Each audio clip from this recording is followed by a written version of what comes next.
Welcome to the HR Huddle podcast, presented by Sapient Insights Group, the ultimate resource for all things HR. It's time to get in the huddle.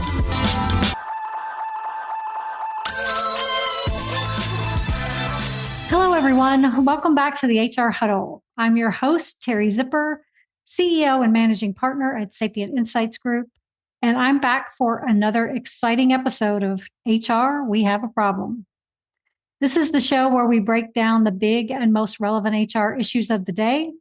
We help you make sense of what they mean for you, and we talk about what you might do about them. Joining me today is Malika Jacobs, CEO and founder of Myriad, and our own Chief Research Officer, Stacey Harris. Welcome, ladies. Great to catch up with you. Hey, everyone. It's great to see everyone. Nice to be here. Thank you, Terry. Nice to see.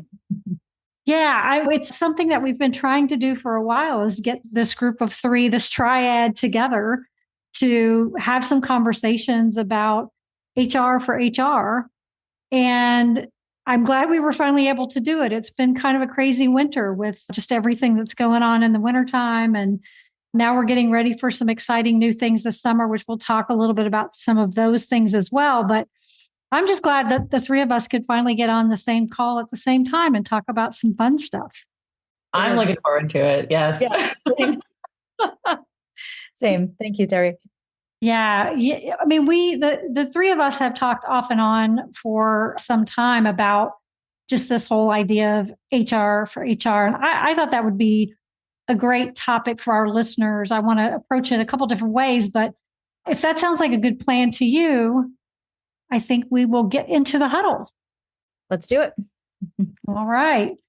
So, Malika, before we dive in too deep, can you just tell us a little bit about your background as an entrepreneur? I think people would be really interested to hear about what you've been doing and sort of what moved you to the business of HR. Yeah, thanks, Terry. I think like most entrepreneurs, it probably wasn't planned how I ended up here, right? It's been a winding road, a cool road, but just kind of following the next thing that presented itself as an opportunity. And I think when you're an entrepreneur, you're always sort of saying, why does it work that way? Like, why are things set up this way? And could it be done better? And that's kind of the spirit that sort of motivates you. So with that, I got my start about 10 years ago in a very different space, in the board game bar space. That's the path I took. I'd spent the past decade of my life kind of in the service sector in various front of house positions, coffee shop, bars, restaurants, sort of as a side gig up until that point. And I was really curious to start my own venture. I just come out of Ohio State's business school and I was curious about entrepreneurship. I kind of caught that bug when I was studying for my MBA. I've always been really curious about teams and how they operate and how to create experiences that motivate and drive people to their best professional output. So was kind of curious if I could change like a long held myth or sort of belief in the restaurant and sort of service sector that people are always turning over in their positions, right? I was kind of curious if there would be a way to create a team culture that was long lasting and held up for support of a mission and a bigger cause than just, I'm going to take this as a gig. And I had worked for a couple of restaurateurs that did create experiences like that. So I was curious how to model that. And I was passing through Toronto at some point in 2012, saw the model and thought, oh, I could bring that to Columbus, Ohio, where I'm from. And like most entrepreneurs probably didn't realize the project I had signed up for. And it took me a couple of years to actually figure that out. We opened to the public in 2014. And as soon as we opened, somebody asked me if they could bring in their team for a private team bonding session. And that was really the first time that I didn't know what they meant. And that was the first time that we created a service that could be in today's environment understood as a team engagement business or offering, right? So that was my first stint at it. We opened a second location in Indianapolis, and that also happened there. And we started working with corporate clients in Indianapolis as well on private facilitated team bonding events during the afternoons before opening to the public. And it was quickly becoming something that I realized was sort of overtaking even the public facing business. And I sat down with my team, and proud to say that we did sort of create a culture where people were there for a long time. So people were really curious about what the next step was or the strategy ahead. And we thought about kind of making that more the primary focus of the business. And then COVID came around in March of 2020 and solved that for us. So that was not the plan, but funny that in some ways you were kind of in the business of HR already. I mean, when you think about that sort of team dynamics and what you were doing to support people trying to build teams and just how critical of an aspect that is of the organization. Came at it from a different direction, but it's, didn't mean it up there, but we did. I think, I think it's, I love that backstory. And I don't know that I've actually ever heard you give the whole story. Give the whole story. Like, so it was, I'm like, right. Oh, that's really cool, right? Like with the fact that they came to you asking for team bonding, because we know as HR professionals, that's always one of the hardest things to do is get a team to function effectively, right? And to know that I love gaming bars and events and things like that, right? Like it's a big part of, I think, where the market's at these days. But the idea of using that for a team development, I think is really powerful, Malika. So kudos to you for seeing and taking advantage of something that was much, I think, before its time, to be honest, in this world. Agreed. I do think the idea of play and using play for teams and corporate environments has now taken off more fully. But you're right, Stacey. And actually at that time, I mean, if you thought it was hard to build team culture and connection in a in-person environment, right? It was a lot of our clients, especially here being in the Midwest, just hadn't encountered long-standing remote environments. And so they were sort of thrown into it with us and we all kind of learned together. So we threw a bunch of different things at the wall, but the thing that stuck was taking our service to Zoom and offering facilitated board game play for companies in these remote work environments. And so that was sort of, again, like just kind of grew into it. And that was the offering that we had for a year and a half. But as a result, we were working exclusively with people leaders and HR departments that were in a real crisis, right? They were trying to solve this in so many, they were trying to solve a lot of problems in so many different across the spectrum of their jobs. And that was how we, again, kind of fell into just curiosity around the way that HR as a function was operating and how we were coming into contact with that as vendors who were trying to sell a service. That's kind of a moment of friction, right? Where the way that HR is kind of functioning internally then comes up against how a vendor is trying to sell and put a service that they're offering into their business. And then you come up into the conversation of budgets and who approves those budgets and how do you sell the impact of what you're buying to the stakeholders that are then having to approve those budgets and how do you measure that impact. And that's kind of how we got really curious about how does HR do that, right? And so that's how we've fallen into the current product that we're working on with Myriad is how could we support or guide those types of decisions that are happening in HR functions. Yeah.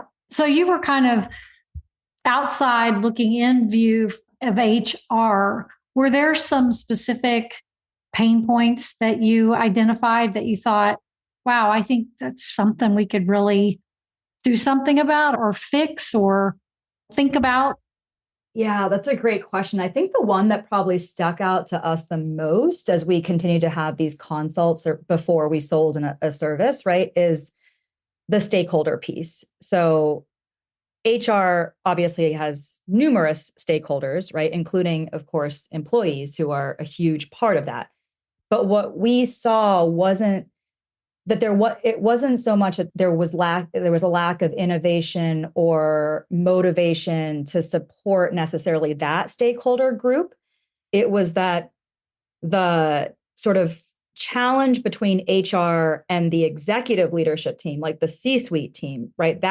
Those stakeholder relationships, that dynamic and that relationship and that trust was sort of fundamentally not there. And when those relationships don't work, then anything that you're sort of putting out to other stakeholder relationships they can't really function, right? So it's sort of like, how do we go back to the root cause and try to support how HR is engaged with the C-suite, how they are talking and communicating with the C-suite? How can we get these two entities on the same page?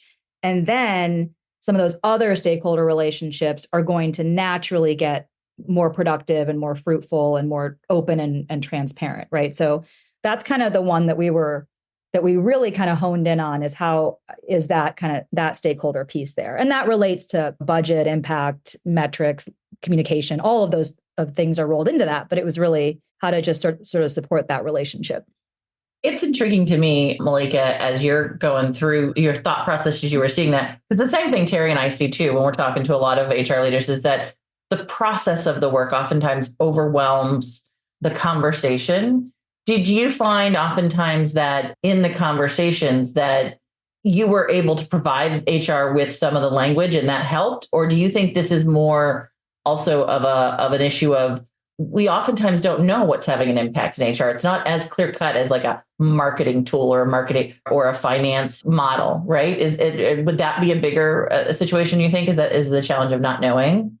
I really think so, Stacey. And honestly, I mean, do I think that we're going to solve it, or like we're going to have an answer? It's like I truly don't think so. But what I always go back to is like, let's start somewhere, right? Let's start with some sort of, let's put a stake in the ground somewhere that we can sort of say, hey, we all agree that this HR action or initiative or spend is allocated or is related or aligned to this sort of outcome for business, right? So I totally agree with you, Stacey. I don't know that we were having any real insights or impact, except that obviously people want to know when they purchase something and invest in something that there is some return on that, right? And sometimes there's maybe a moment where you can get away with, maybe it's such a hot topic or a trend or such an immediate need that people aren't really questioning the dollars spent or the time invested, right? And that might have been what was happening in the immediate aftermath of sort of the pandemic and what we were all facing with our service. But eventually at renewal or re-engagement or something, people are going to question what came of this spend, right? What came of the time that we invested here, the resources that I put here. And so I think that it is really challenging to connect that. I think that you all have made that step taken that step with your survey, right? To say like, we have an opinion on, we're going to just start with something, right? It's better to, let's just put something out there and see if this tracks or if we need to change it or if this is actually measurable or quantifiable in the way that we thought it was. But I agree with you that it's a very large and squishy topic, and we can just take some steps towards progress and kind of moving that question away towards HR driving value for the business versus the narrative that's kind of been in the past of, It's interesting how you started that conversation with sort of, we didn't know which direction we were going to go. And Stacey and I had the pleasure of meeting you guys a few years ago and actually getting to participate in the whole Kingmakers remote, which was quite fun. But you started off with a different idea. You started off with this idea of a marketplace and how to build HR, how to help HR with particularly smaller organizations sort of figure out how to navigate all of the solutions. I was just on a call this morning where we were listing off names of solutions for some game that we're doing. And the list was endless, right? I mean, there's just so many technologies. And you kind of started off thinking that's the direction you were going to go. And then you talk a little bit about that because you spent some time then, a year at least, figuring this out and came out with a slightly different perspective and a different approach to what you wanted to focus on. Yeah, absolutely. No, thank you. Okay, that is actually, it's so true. And so the marketplace or sort of idea that kind of that thing I was talking about, right? That when you're looking externally to source and vet a resource or a tool to support your internal function, that is it's a process that currently is really painful and terrible for probably both parties, right? It's not like it's in any sale. Yeah. And you all know that your work, right, as advisors as well. And when you talk to companies, that a big part of HR is the external vendors, right? The solutions, the consultants, the advisors, the benefits providers. Like there's a whole ecosystem of folks that support every internal HR function. And so that is a big part of your job as an HR leader, is to analyze and vet and choose the best fit product or service for your company, and one that aligns with your culture and your budget and who is actually going to use it, and how can we have the most impact out of this thing that we're probably spending a good amount of money on, and we have to convince people to use it and spend time and resources communicating value and all of that, right? So I still think there is a huge opportunity to make that a better experience for both parties. Because the worst thing that happens for both parties, right, is you sell something, again, like you maybe get that one sale, right? It goes in, but then it's not utilized, it's not optimized. Like people aren't excited about it, they're not engaged on it. And then what's the point of that? That just creates like a really then painful resale or re-engagement process, renewal process. But I do think, Terry, what happened is that at the end of the day, I think folks don't really want to feel like they're being sold to, right? So the idea of coming into a marketplace and just kind of going through the motions of what a typical marketplace looks like, at the end of the day, that experience on behalf of our HR leader users just wasn't an exciting product experience for us to create. Like I think we ultimately came away with, we're more interested in really supporting the daily work and sort of thinking of the short-term and long-term planning that HR leaders are doing. And if part of that is to then recommend a best fit tool, that can happen in a better process once we actually know how folks are working, what their company values are, what their business goals are. Like those are actually the things that really create an environment where then someone can access or find a best fit tool or service, right? So it felt, if we go down this route, it's maybe a business model that makes more sense, but it's not going to feel like a great experience. It's not going to feel like something that we were excited about building. Like we wanted to be a bit more in the day-to-day, curious about making the work life of the HR leader more enjoyable, and really celebrate how they're working today and just make that a bit easier. So, I mean, Terry, a lot of you and I see this, but we see it in the survey on a regular basis on the research side, is that the current HR leaders and their supporting functions, whether that's HRIT or it's talent or learning, they're burnt out. That's the language we hear over and over again. Not that it isn't across the board in every organization, some level of overwork, but I think HR came right out of COVID and right into the next sort of the skill gap issue, and then right into now an economy issue. So they're dealing with the layoff. Like there hasn't been a moment to breathe, is what I've heard. And so when you ask them, I think it's very telling that you said that point at which I'm making decision is painful. Malika, that nothing you do in work should be painful, right? Or at least not that painful, especially when you're selecting technology. And so to me, that I think is kind of interesting that's the language we use. I think it's everybody that I talk to uses that language, right? Yeah, absolutely. And you're right, Stacey, it's one thing after another, right? So there'll always be sort of a trend or a topic or something that is the thing that sort of, it's like, hey, focus here. No, now we want you to focus here. Now we want you to focus here. And so that the way that we're all kind of operating, or the expectations we have on HR today, are also exacerbating this idea of like the feeling of burnout, right? And so that it makes total sense, because then it's like, oh, we invested in this set of tools because we thought this was what we were working on, right? We thought we were focused here, but then we're now slingshotting over here. And so I think that is something that we're curious in understanding as well through our product, is just a bit more of a slightly longer term and less kind of reactive approach to things that then I think should also, like you said, translate to that buying process when everyone is kind of on the same page and there's been discussions about it and you've built that business case and the buy-in is there, the budget's there, it's allocated.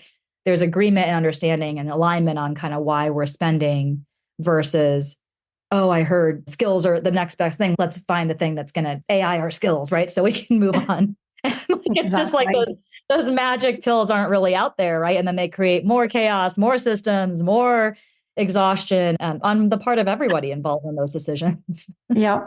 I love the word that you that keeps coming up, curious or curiosity.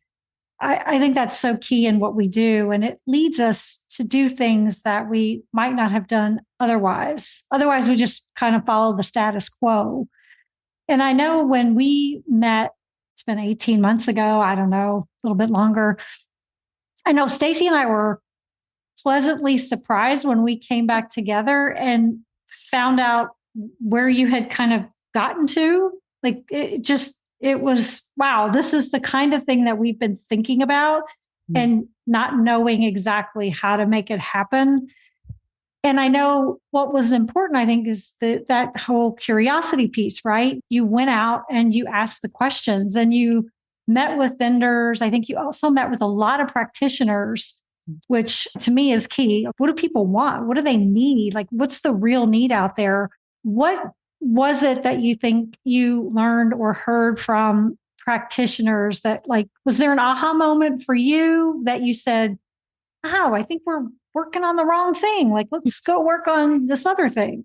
Yeah, I think that it is the benefit of being an outsider, right? And having kind of a window in, because our team also come with all the stereotypes or narratives or conversations that have swirled around HR for a long time, right? We all know them, right? And so you come in and people have ideas or interactions or experiences, maybe a handful were positive, but I think for the most part, people that are outside of the industry carry a certain narrative, right? And I think that what didn't really track for us, or kind of as we talk to more and more people, especially in the midst of what we can all look back on right now was a serious crisis at that time, right? It wasn't like we just found the individuals that we were speaking with they were so hardworking, they were so sincere, they were so genuinely trying to take care of their employees and their companies and their culture and their business. I think we just didn't buy the narrative that it felt like there was something bigger happening here, that there was sort of a structural or systematic way that the function had been set up. And now that we've done a bit more research or kind of thought historically about how HR has grown up in the corporation, right? I think there is some interesting takeaways there of how we got here, right? But I think that we just kind of realized that the expectations have been a bit unfair. And actually the folks that are in the seats doing the work are working doubly hard to overcome that work. And that isn't really fair either. And that it wouldn't be an expectation that we'd have on a different function of the business. And to be honest, I mean, you look at it, I think it's 76%, 80, upwards of 75% women in the industry, right? And I think as a women-led team, that was very striking to us. You know, why was it that this function that is overwhelmingly filled all the ranks from the CHRO, CPO on down to a business partner on down to a manager? Like, why is it that this role that is overwhelmingly women, why are they working like this, right? And is it actually being held up because these women are working really hard and really diligently, and they're actually really able to overcome a lot of the structural barriers that have been put in front of them, right? That maybe it's kind of almost the opposite of the narrative that's been kind of floated out there for so long.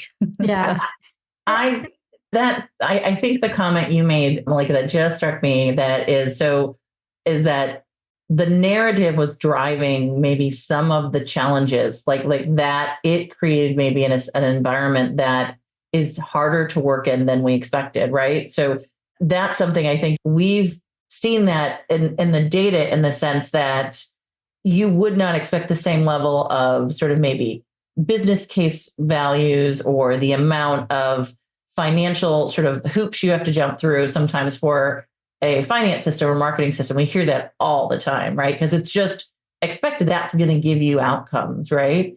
It's an interesting perspective that you saw that standing from the outside, because I think we sometimes feel it, but as an insider, it's oftentimes you're like, well, maybe it's just me. I just feel like it's really hard, right? Absolutely. Yeah.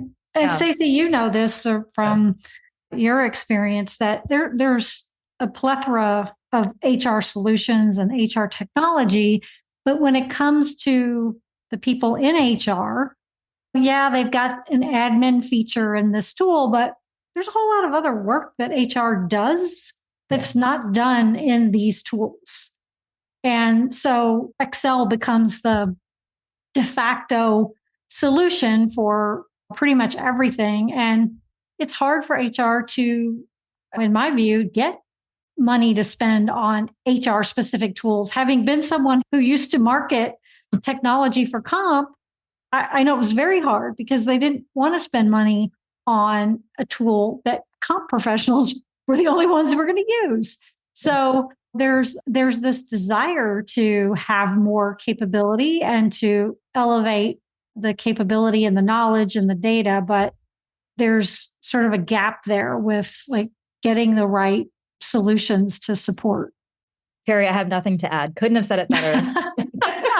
Myself. That's exactly it. And think about that's for folks that, I mean, we're all in it, right? We're thinking about this all the time, right? When I go talk to folks that are outside of the space and say what we're building, it's either disbelief that is actually what's happening, or it's like, it's mostly just disbelief or sort of how could it, because there's not a lack of tools, like you said, right? The HR tech industry and the benefit space and there's so many choices. So I think that is hard for people to understand. The thing that we're talking about is actually how to manage that work, how to manage those decisions, how to manage that planning, how to manage those stakeholder relationships, the communication around that, right? That is different than the point solution that executes something, or the benefit that supports this, or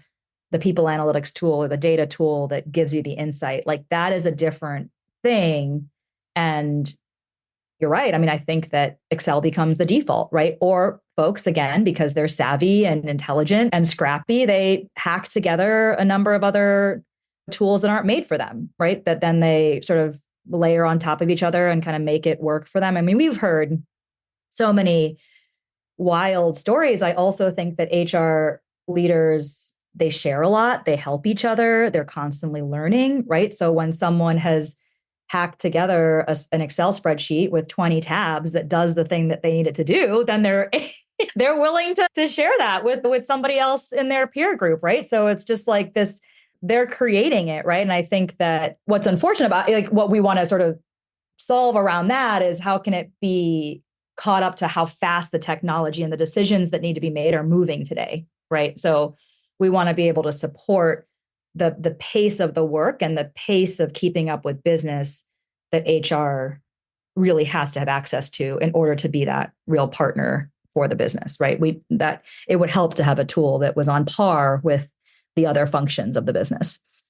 Malika, in all your conversations with the other HR practitioners, I mean, we hear this on the survey side. I'd be interested in what you're hearing too, is that the other part about HR is, again, because it's so many systems and so many integrations and so many different audiences that those systems are serving, is that whole conversation about if the person who bought it all or the person who started it leaves, how do I know what is being used and where it's at and when it was purchased? And I mean, outside of the procurement tools, sometimes, if you're lucky, that is one of the reasons we hear people a year and year again say, I'm going to take your survey because I put it in a binder in a PDF that gets put in my desk. And if I ever leave or if something happens, that's the only history we have of why and we bought the systems we bought.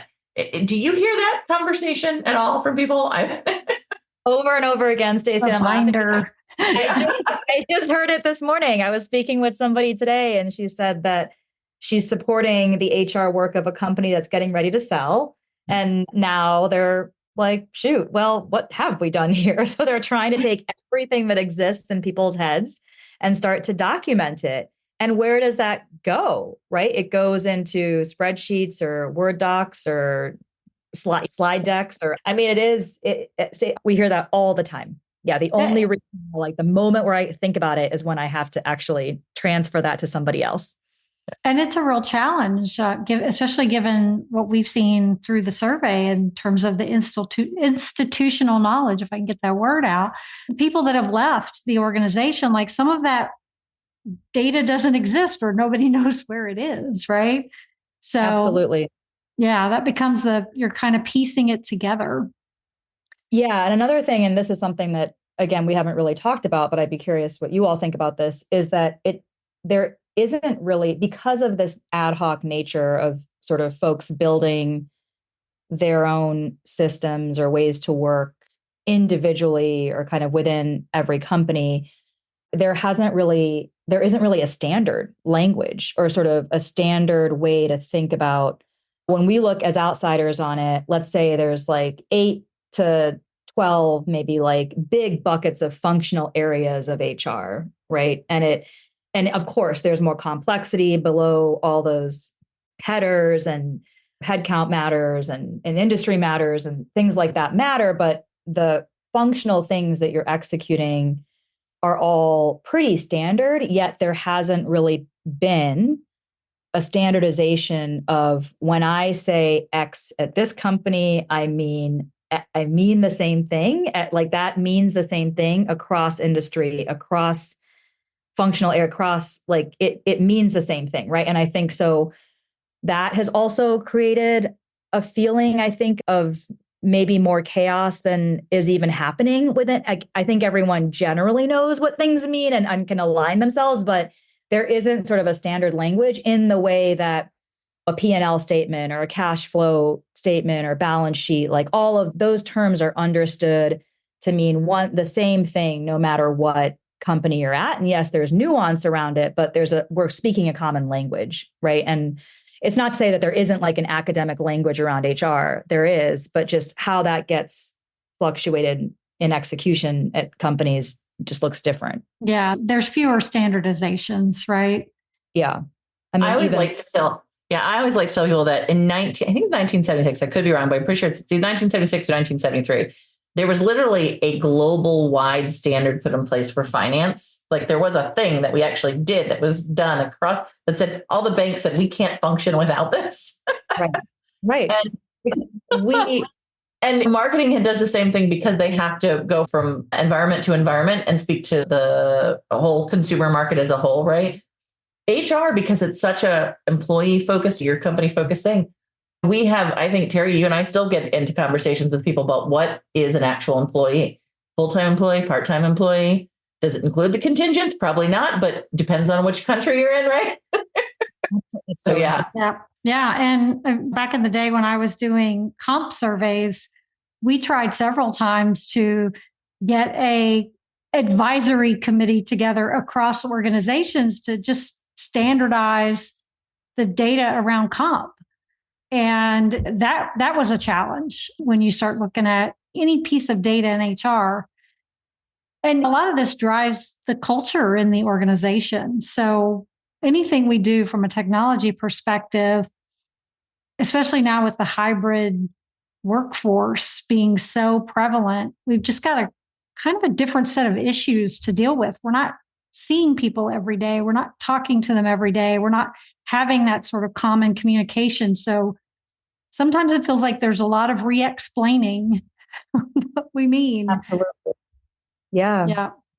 No, I think that's a big part of what we're curious about as well. I use the word again, what that would look like to have folks using a standardized sort of place that speaks their language and that they're able to inform. It's a conversation, but it's happening in a space where lots of folks are participating, but kind of utilizing that similar language, just seeing if we can kind of get on the same page about some things here. Like we said, Stacey, right? It's such a big undertaking, but could we start somewhere with like a common language, or we're talking? It's what caught my eye when you guys first walked us through the tool that we're taught, Myriad, right? I think what caught my eye most was you were attacking it, again, from an outsider's perspective, which sometimes is very helpful.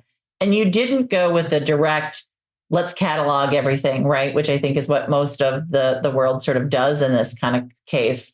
I think your approach was to let's talk about the business and the mission and the goals, and it will lead us to this conversation. And I think that was when it struck me and said, oh, we've been talking about being more strategic, but maybe part of the conversation is we need to change what everyone else is expecting as well, right? Like how that conversation takes place and when it takes place.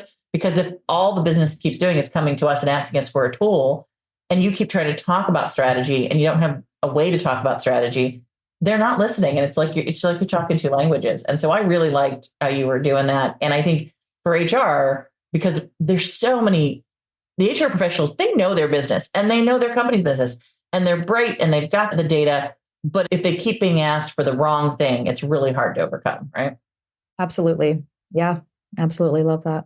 Yeah. Yep. And I think while we don't have time to talk in detail about AI, I always like to mention it on my podcast because I do think there's going to be some real opportunity here. This is one of those places that feels like there's a really good opportunity for AI to help HR in the business of HR and do some things that just today take way too much time. And the value is, it needs to be there, but it doesn't need to take a lot of time to get it done. I love that. And I agree wholeheartedly. I mean, whether you believe in AI or it's coming, we're all in it. So it's going to, I'm very excited. I agree with all that, but I have to give you all kudos because I do think that what I think drew us to you all and what I still firmly stand by is that you do have to do the hard work, right? To get the good data before you can kind of go in and say, let's make it more efficient. Let's make it faster. Let's make it more accessible. Let's clean it up. Let's do that. Right. And I think, Stacey, you especially, every time we talk about the survey, it is, though it's years in the making, right? It's hard to get at some of this stuff. It's hard to change a mindset. It's hard to change how people are working day to day and what they've thought. And like, how can you present that data in a way that shows that to them and allows that change to happen, right? So I think what we really admire in the relationship with you all is that you are doing the work. Like it's not always easy. It doesn't happen right away. It takes years, right, to go back and look at change. And yes, of course, technology will continue to advance and we'll be able to benefit from that. But at the end of the day, like how you're thinking about it, the questions that you ask, the work you put in, the connections you make, how you interpret that data, how you clean up that data, and how you collect that data is still going to happen. The data has to come in somewhere for that analysis and those insights and that efficiency to happen.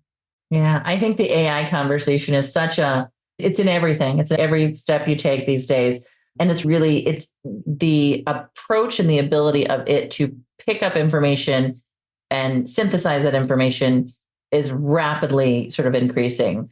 And we just had this conversation this morning with a group about the fact that, but the more you let it loose in your environment, the more it changes it. It's kind of like nothing lives in a bubble. And if it does, right, so now they're talking about synthesized training data for a lot of these AIs to try and get away from what is not so clean data that's in all of our world. Well, I think to your point, it's hard work to get to this, which means that when it's done well and when it's done effectively, it can change lives. I actually think it can really change the role, the workload that HR has in front of it, and it can change the experience of employees. But I really love sort of this balance that everybody is trying to work towards, which is AI is valuable if it's got the right input to it, right? And that's, I think, what everybody is trying to get to. Yeah, absolutely. Yeah. So usually on this show, we're solving a problem and we like to leave people with something at the end that they can go do. I'm not sure we have something specific around this topic because it really was more just a conversation about some of the things we're working on from an HR perspective. But there's a couple of words that I heard in this conversation that I liked and I wanted to put out there. And I'll ask you guys to maybe add in the curiosity, right? And if you're in HR, you know how important it is to be curious about what you're doing and why you're doing it, because those are the things that get you to better answers than just this is the way we've always done it. And then, Malika, you said something else I thought was really important, and that was trust. And I think that kind of permeates through HR. We're a trusted source to the organization. And so we need to know and feel like we're doing the right things, we're getting the right data. The information that we're sharing makes sense because we're using good data, right? And not just garbage in, garbage out type thing. So Those are two things I heard on this conversation. And as we evolve the support from an HR perspective, I think those are a couple things to keep in mind. I don't know, Stacey, do you have anything you would add? Yeah, no, I think the other thing I heard you say, which I think actually fits really well with a lot of stuff that we're seeing as well, is the word leadership. You said it a couple times, right? Leading and changing, and not to toot our own horn by any means, because I think it's always easy to sort of forget that doing strategy or talking about being strategic is really easy. Actually helping people be strategic is a lot harder, right? And so, we're in the process of putting together, by the time this releases, we'll probably be in the middle of our first cohort, a really powerful cohort education program, because we wanted to help people take those first steps, right? And like, I know you're working with us and a couple other people are working with us to make sure that we can help people do that in a way that they could actually handle with their day-to-day job loads, right? But to me, I think that's, as industry leaders, as people in the industry who are seeing more than just our own little companies, because I think that's the hard part when you're trying to do the job of HR. I think it's incumbent on us to not just say, no, here's what you need to do, but it's incumbent on us to provide some of the tools or the pathways or work with a group of people to make those steps more practical in all things, I think, because it's really easy to follow sort of the leaders and look at them and go, oh, I wish I were them. The journey to get to where they're at starts with, I think, single step, right? And so that, I guess that would be my takeaway, Terry, on it all, is we can be leaders in every area of what we're doing, right? Right. Malika, anything you would add? Well, I was going to say what they could do is join the cohort, but you're right. By the time this is... Well, actually, they might have a week or so to do that. Maybe, yeah, depending on when it hits the airwaves. But yeah, if you hear this and you're interested, give us a buzz. Yeah, we do have a very practical and pragmatic thing that you can do. You can sign. Yes, we do. And if you can't get into this one, there will be another one next. Yeah. We'd love to work with you again. Yeah. Yeah. Well, this has been great. I thank you, Malika, and thank you, Stacey, for joining us and making this little triad today. It's been a really interesting conversation. I can't wait to see some of the things that are going to come out of this. So we'll plan to do another one late this year or early next year. Yeah, maybe we'll give an update on everyone. Yeah, that would be fun. Yeah. That would be awesome. Yeah, I also want to. Yep. So I was going to say thank you and just have a lot of respect for what you all do at Sapient and really appreciate you all including us in your journey. Well, thank you. I also want to thank our producers, the Brand Method Media Group, our marketing team, and I want to thank you for tuning in. That is all the time we have for this episode of HR We Have a Problem.